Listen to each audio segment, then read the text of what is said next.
El contenido es interesantísimo porque, como decía antes en la presentación, drogas y comunicación van de la mano y por eso es importantísimo jornadas como esta en las que veamos la influencia de la comunicación en las personas, en los grupos, en la sociedad en general y sobre todo también en los gestores públicos que tienen que tener información exacta del diagnóstico que hay en consumos en nuestra sociedad y también de qué programas son los que tienen mayor evidencia científica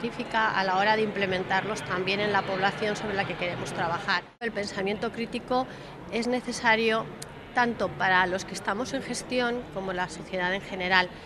pero que ese pensamiento crítico esté siempre basado en datos y en evidencia científica, no en una mala información, porque si no, no va a tener una repercusión realmente importante para la sociedad en la que vivimos y sobre todo para nuestra salud.